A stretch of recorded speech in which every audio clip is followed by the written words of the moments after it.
What's up, everybody? It's your boy Stevie the Black. It's STEVEE, the Black. I'm back. You know, even when you know, it still hurts. It still hurts. And that's how you know you still love and care about something. That even when you know what's going to happen, it still hurts.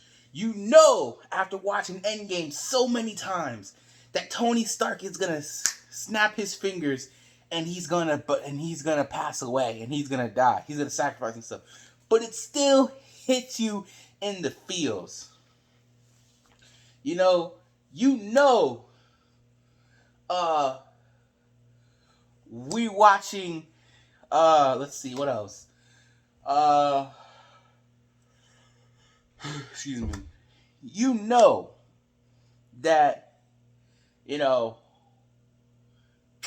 see, what's another good example of something that you know? Okay, another example would be for wrestling fans. You've watched Shawn Michaels and The Undertaker WrestleMania 25 match so many times, but you still get hyped because the match, even 10 years later, 11 years later, it's still a great match and you can't help but get hyped up because you just know. So, for me, and even when every now and then you may rewatch Super Bowl 52 and you know the end results, but when you see that ball hit the ground and you hear the announcer say, and time runs out, the Philadelphia Eagles are Super Bowl champions, you still get a little bit like, oh man, that really happened. I saw that with my own eyes. That really happened. And it's just like, so you get emotional is my point. And I said it on Thursday. I said the Eagles were going to lose. I said this. And they did. They lost. But it still hurts. It breaks my heart to watch other teams in the NFL just look better. It hurts when you just, I mean, oh my goodness, man. It hurt. It really hurts, man. It breaks my heart to see DK Metcalf over there for the Seattle Seahawks just saying, man, that guy should be over here on the Philadelphia Eagles. But we got J-Jaw. When you see Russell Wilson, you think, man, what could have been?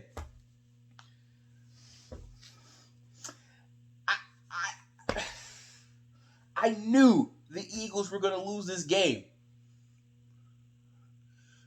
And even during the game, when I knew the game was over and I would turn the TV off and switch to a different channel, I went back and switched back anyway. Why?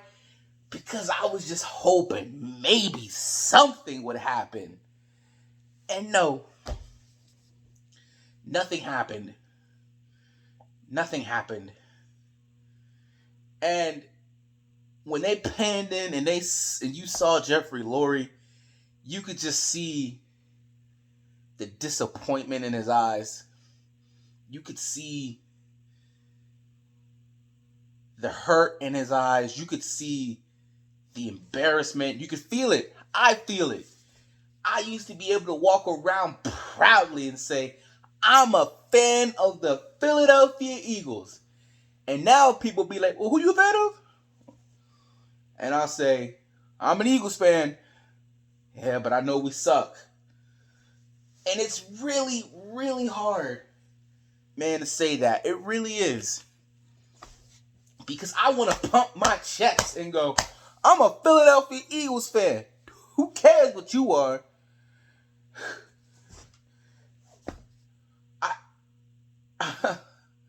So I missed the first half, right? Because I was at work.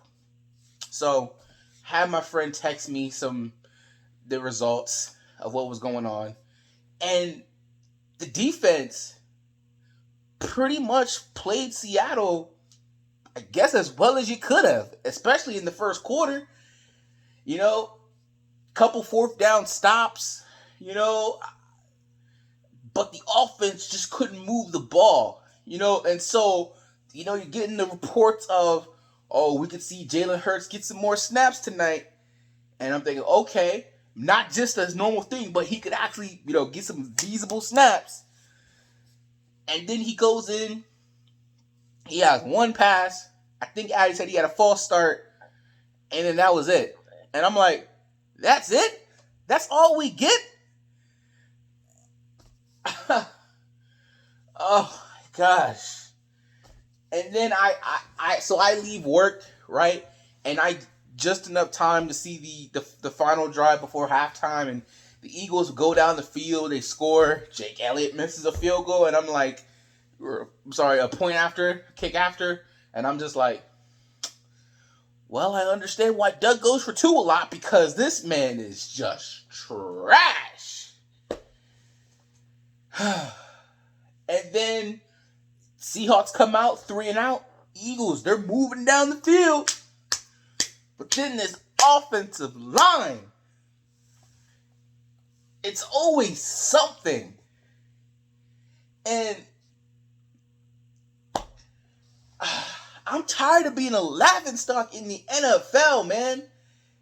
It feels like 3 decades ago, not 3 years ago, 3 decades ago, that this team won the Super Bowl, man. And it's just like, tell me what happened. What happened? I just don't get it. And then, I kid you not, when Wentz threw that interception in the end zone, I was like this close to saying the F word, bro. I was this close. Like, it literally almost came out of my mouth. I was like, what the f-? But I caught myself. You know, Christian, can't be doing all that.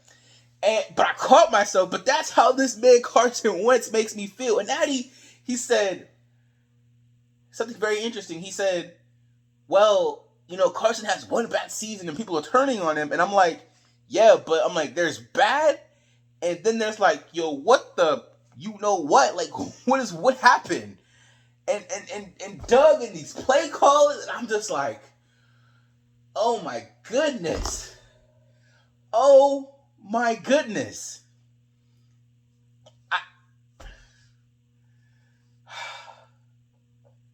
And the, oh my gosh, bro.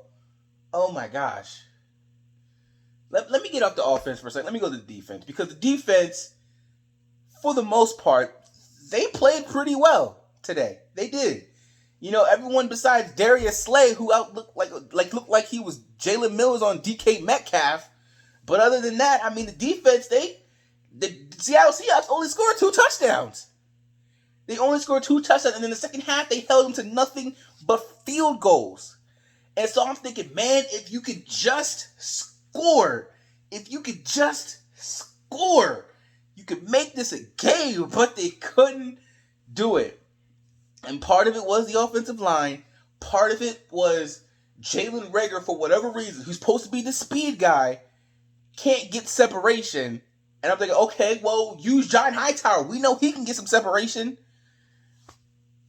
But it's just so frustrating. And I'm just like, oh my goodness. Oh. It is exhausting. It is frustrating. It is heartbreaking. It is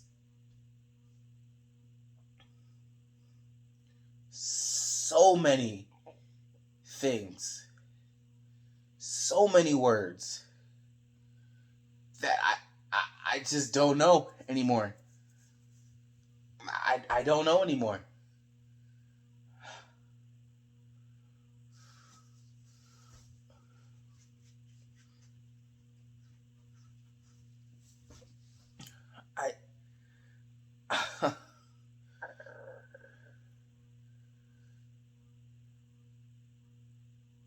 I just don't know anymore.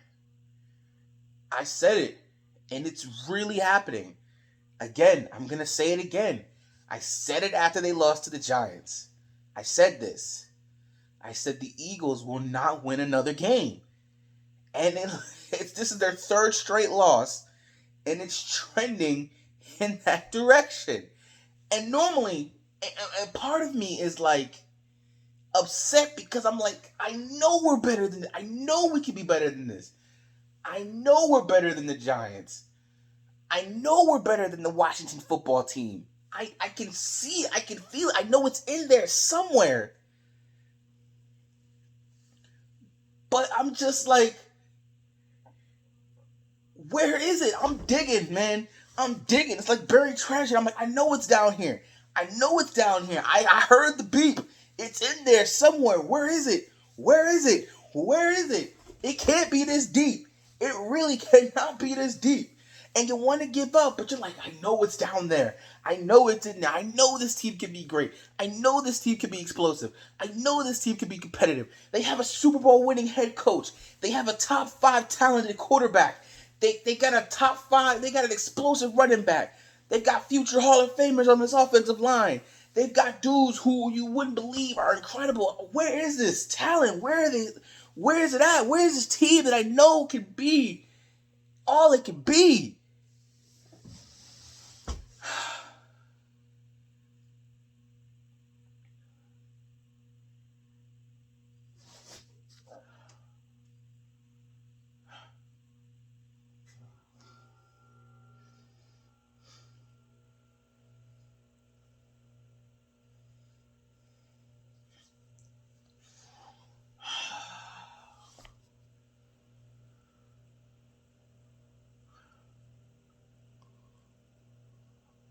I,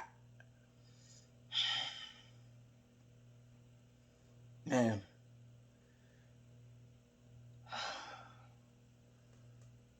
I just, and here's the thing. Even if they do lose out, even if they get a top 3, top 5 pick, I just, unless you get rid of Howie Roseman, or better yet, I still think you should do what the Sixers did with their general manager situation. The guy that they have, he sucks. He does not. I can't remember his name right now. If you remember his name, let me know in the comment section down below. But the guy that the Sixers had, I think his name is Elton Brand. He thought he put together a Super Bowl, a competitive team, right? It just did not work out that way. So instead of firing him, they said, let's bring in Daryl Morey, a true, real general manager, a guy who made the Rockets competitive for years. Now, no, they didn't win the championship, but they were very competitive year in and year out. They were always in that conversation. They were always in that top 3, top 4, top 5 teams in the West. And you know how difficult the West is. So they bring him in, and this guy immediately starts making moves. And the Sixers are looking like, ooh, could they be a sleeper? Now, me personally, I don't think that the Sixers can contend for a title this year. I don't think it's that unless Joel Embiid and Ben Simmons take that massive jump. But I think he's done enough to where they can be in the mix. So Howie, he does a good job when it comes to finances. And for the most part, he does a good job in free agencies and stuff like that. But drafting wise, he sucks. He's terrible. So we need to bring in somebody else who can do the job. Because he cannot do the job. He cannot. I said it before. I said it to Howie. Addy after the game. It's embarrassing how we went from Super Bowl champions 3 years ago, being on high, to look where we are now. It's embarrassing. It's unbelievable. It's unacceptable. It's just like, how did we get from here to feeling on top of the world to I want to shoot myself in the head and claw out my eyes because that's how terrible this team looks every time I watch them on TV.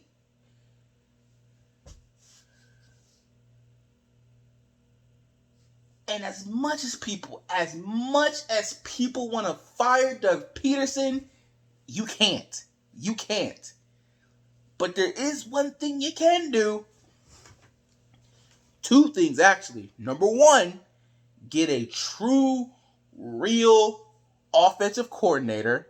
That's number one. Number two, take away the play calling from him. Because right now, he is not that 2017 dude. He is not that dude who's... I can't trust him anymore right now, okay? I can't do it. I'm willing to give him one more chance, but to just take a step back and to evaluate everything else. Evaluate your quarterback. Speaking of which, get somebody who's going to be tough on Carson Wentz. Break him down to build him back up. Because again, this guy is a top 5 talent. This guy should be comparable to Patrick Mahomes. I see that in him. We saw that 3 years ago when he was in the MVP conversation. We saw it.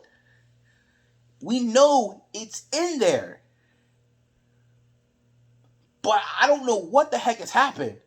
And you can't fix it this season, but maybe you can fix it in the offseason. If you have somebody who's tough on him and can get out of him the very best.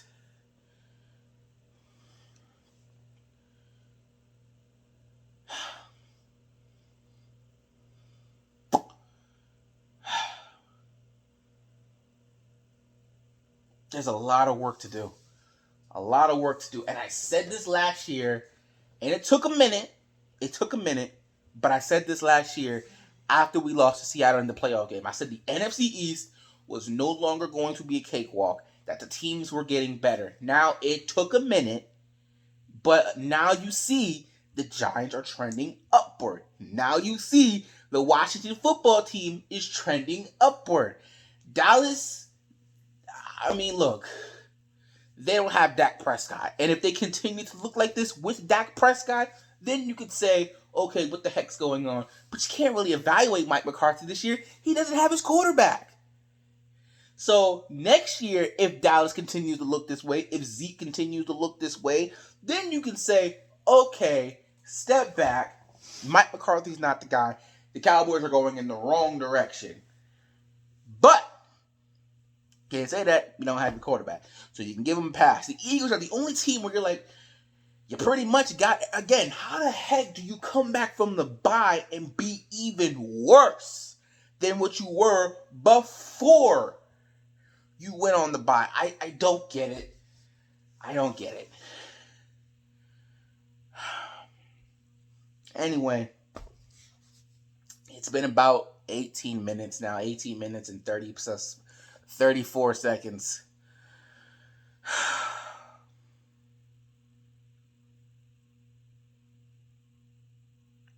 Until either way we're looking at right now, if things stay the same, the Eagles are in a lose-lose situation. Because if they don't move on from Howie being the main general manager, and if they don't take away play calling from Doug Peterson, and if they don't get a guy who is hard enough on Carson Wentz that you can bring the very best out of him, then all this is for nothing, and you lose, and then you pick the wrong draft pick anyway. And then he won't be developed, and it's a whole mess, man. It's a whole mess. The Eagles are a mess right now, and I'm just... oh, Lord have mercy. Lord have mercy.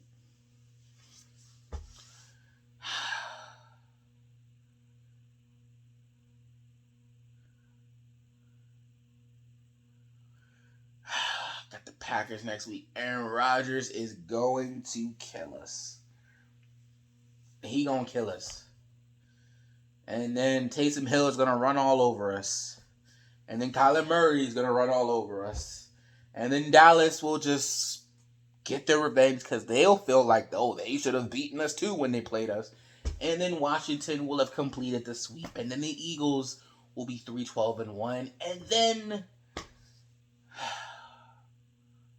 And then what? Well, like I said, if you don't make changes, and all of this is for nothing anyway. Gosh. I used to be proud, bro. I used to bleed green. Now I'm just. I still. The love for this team is still in there, but it's just like. I don't know how much more of this I can take. I really don't, man. I really, really don't. So with that being said, that's pretty much it. So this video is going on way too long, but when you're dealing with us, man, with a terrible team as this, you just need to get it all out. All out. So please let me know how you're feeling in the comment section down below. Please remember to rate, comment, subscribe, share, like this video, all of that, all of the above. And if you're not down with that, I've just got 3 words for you. Say it with me now. We just suck. Peace out.